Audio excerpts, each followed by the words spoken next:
I feel like at some point people are going to think I am psychotic filming a video in my car at 7 a.m. But I'm a morning person, so let's have fun. But rise and shine, my friends. It is 60 degrees today and it's February 9th in Michigan. That is literally blowing my mind.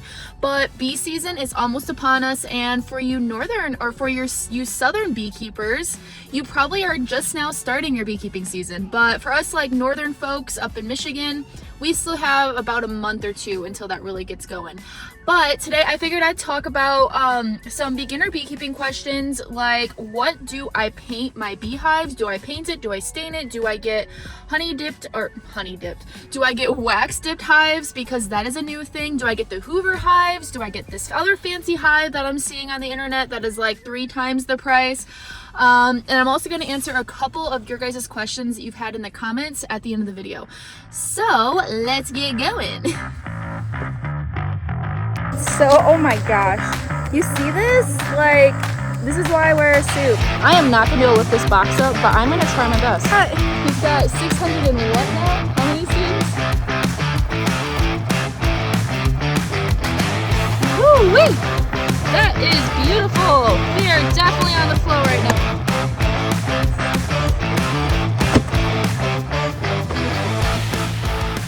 So in my experience, how you prepare your hive bodies will determine how long your boxes actually last. And we're spending quite a bit of money up front to even get that wood to begin with, so we want them to last as long as possible.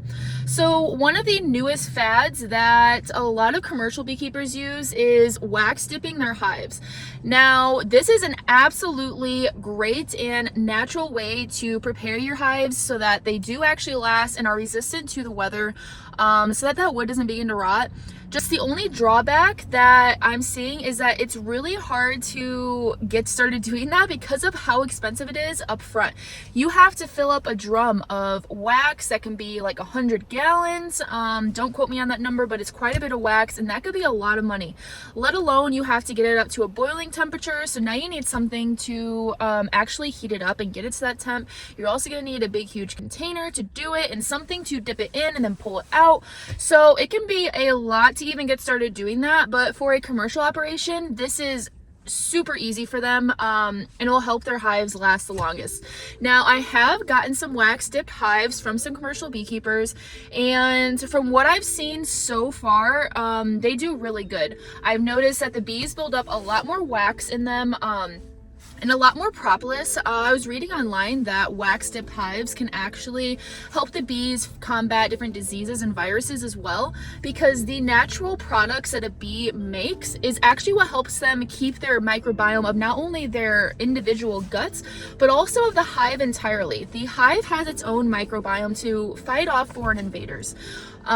Propolis is one of the ways they do that. When a beehive makes their own natural hive inside a tree, they typically coat their entire hive with propolis because it's really kind of like, I think it has like antiviral and antibiotic properties. It's able to fight off any of the infections that a hive could face. Whereas when you put them in something like just like a plain wooden box that's not propolized, it's pretty much like a sterile environment that they have to start building up for them again. So those wax dipped hives, they tend to be a little bit better in terms of helping them fight things off, and it's easy for them to start putting that propolis on. That is one thing I've noticed, is if they're able to, they will start propolizing the inside of the hive, and they'll propolize everywhere they can. That's a really good thing.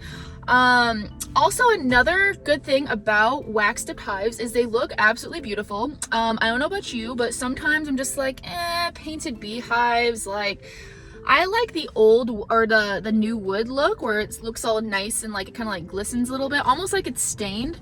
I think that looks a lot more natural and a lot more pretty, I guess you could say.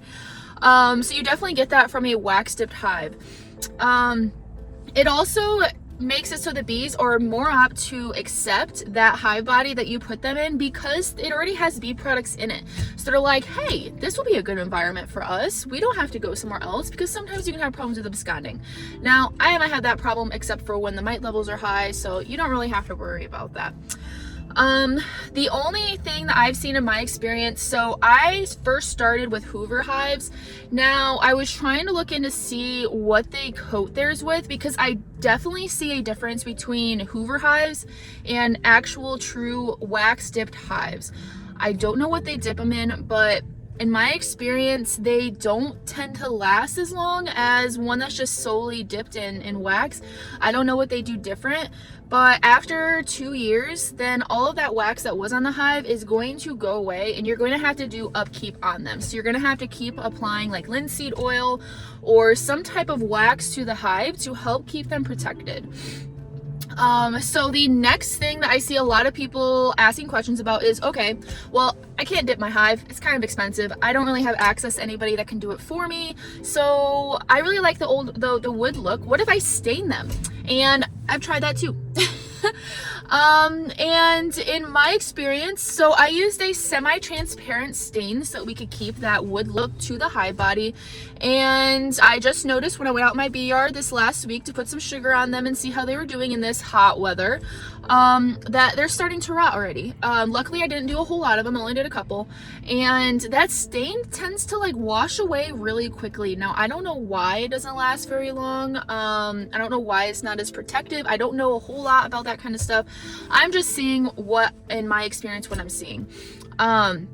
So it seems to just kind of like it was like rubbed off, and the wood is already starting to rot. It's starting to get like black moldy patches on it. So not good. You don't want that, especially because if the wood is wet, then it's hard for you to then repaint it or anything like that to keep it, because you have to dry it out. So yeah. Now the only good thing about them though is, like I said, they do look nice. So if you don't care about how long your hive bodies last, then that's okay. So the most popular way to prepare your hive is to paint them. You can use any kind of paint, but what I have been told by many other beekeepers in the bee club I attend, and from my own experience as well, you want to get a paint that is a semi-gloss so that it's able to still wick away that moisture. Something that's flat is not going to really be able to wick that away. That's why we paint our bathrooms with semi-gloss or gloss paint, so that we can keep out that humidity and that moisture. So that's the first thing you want to look for.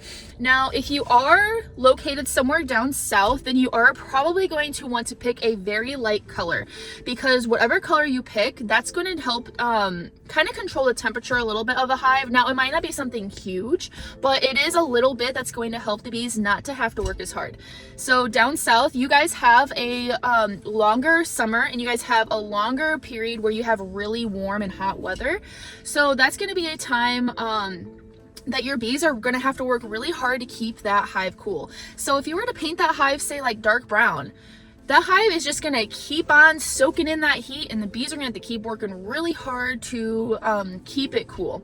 Now, when they're in a tree, because I was thinking about that, I'm like, wait, a tree is dark brown. But when they're in a tree, it's a lot, they have a much bigger thickness to the wood so that they are able to keep it cooler inside. It works as insulation in a way, so it keeps them warm while it also keeps them cool in the summertime. But in a regular beehive, we only have, what is it, like a 3/4 inch to like an inch thickness of wood. So that's not very much for them. Now, if you are in a northern climate area, then you can paint your hives like a medium color, I would say, kind of like the colors I've painted my hives. And this is because you don't have that long of a summer season, and you actually have a longer cold season. So this will help keep them a little bit warmer in the winter time, especially when the sun starts to come out and peek through the trees and peek through the clouds, if we ever even have a day like that, because how it's been here is it's just been a blanketed sky of freaking clouds all winter long. I don't like that. But anyways, when that sun starts to peek out, it'll hit that beehive and it'll start to warm it up, and it'll help them out a little bit. I peeked into one of my hives this last weekend, and I actually noticed they moved their cluster to the back corner of the hive just so that they could actually get some of the heat. That is my favorite hive. It is my OG hive that I've talked about, and I'm so impressed with them because some of my other colonies, they're like starting to spread out when it gets this warm, but that colony, they're like, nope, we know what's going on. We're gonna stay in our cluster. We're not gonna break cluster because we know that if it gets cold, that will kill us. So very happy with them with that. But anyways, off topic.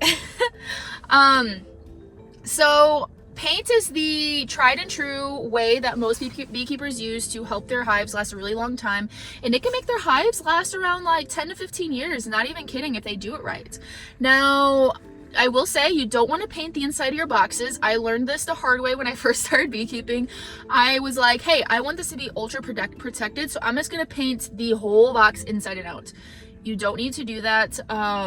In fact, the paint is actually not that good for the bees. Now, some people say that the bees will start to like chew away at the paint, but I've never seen that in my hives. They've never chewed it away. Now, I have seen them start to propolize over it. I actually have bees that will propolize. There was a hole in the bottom board once, and they propolized it shut. Like, that is awesome, the fact that they did that. Or they'll start to propolize the bottom entrance as well, just so that they only have as much airflow as they want to. I love bees that know how to adapt like that. But since we're on the topic of propolization, there are some new hives on the market that I really want to try that has like little grooves in the wood, so that the bees, it's like kind of like a rough like feel, so the bees are like, we don't like this, and they start to propolize it. I would be very interested to see how those do, because it's going to allow them to form that propolized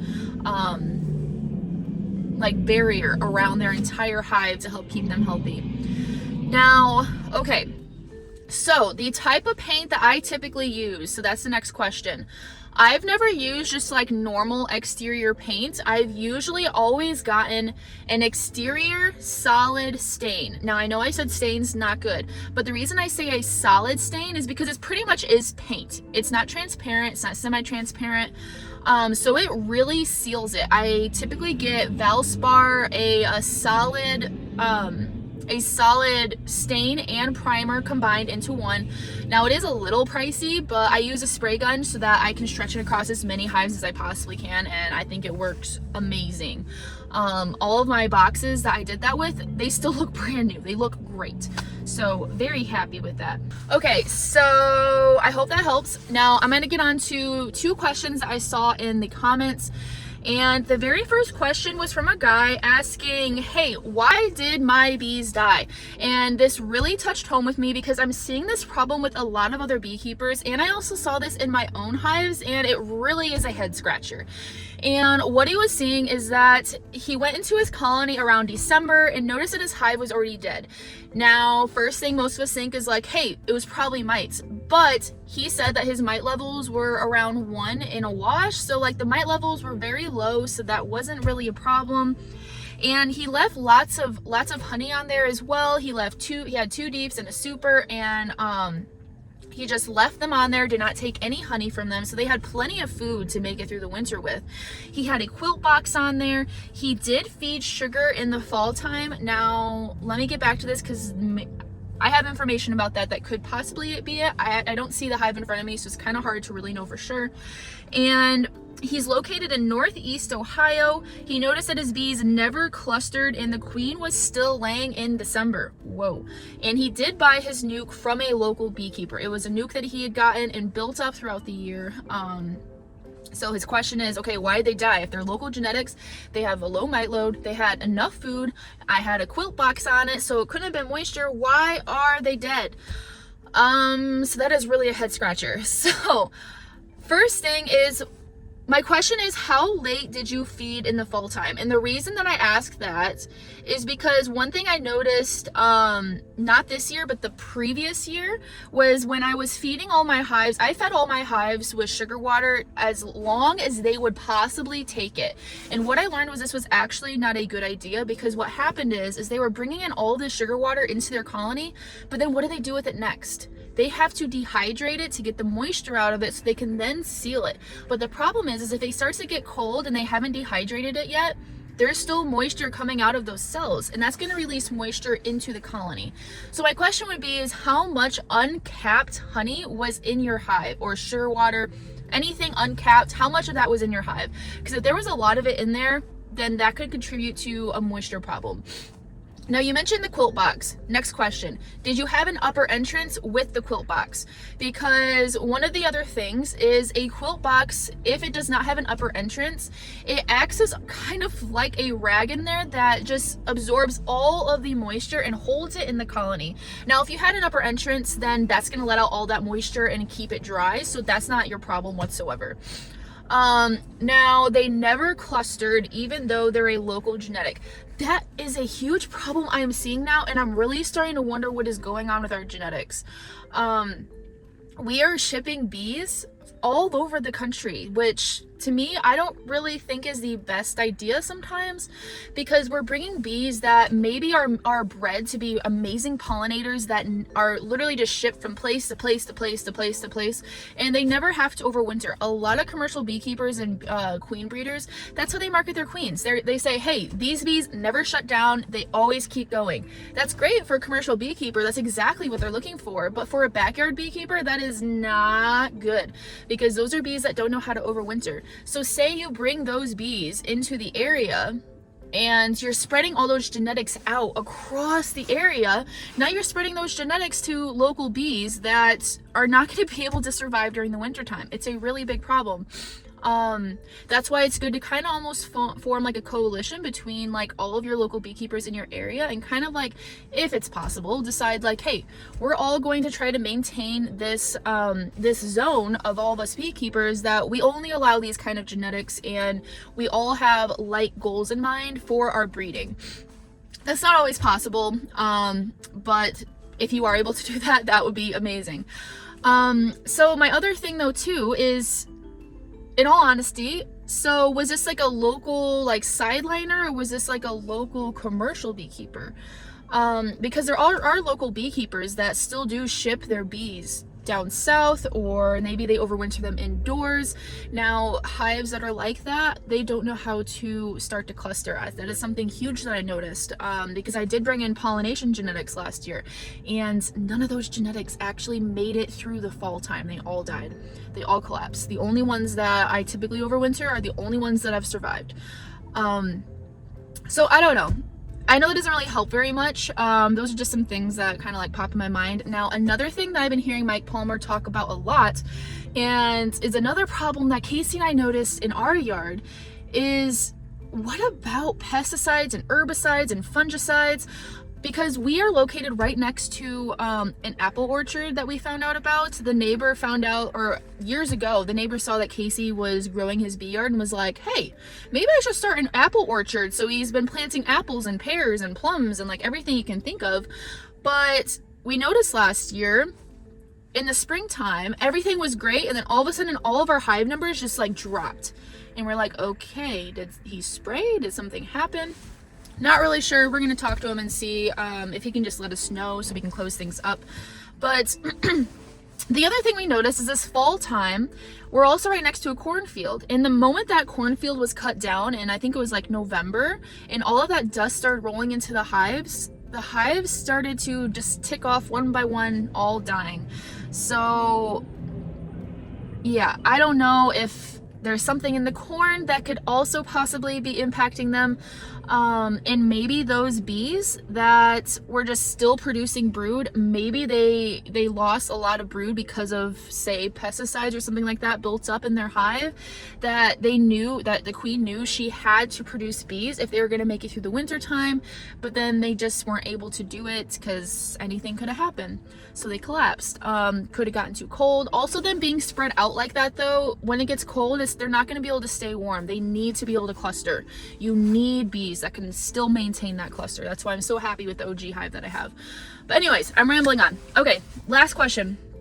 So in one of my last videos, I spoke about that I had a Saskatraz hive that came out of wintertime with like a softball sized cluster, and I didn't really think it was going to do that great because that's a really small cluster to start the spring off with, and then it'll be just behind all winter or all summer long.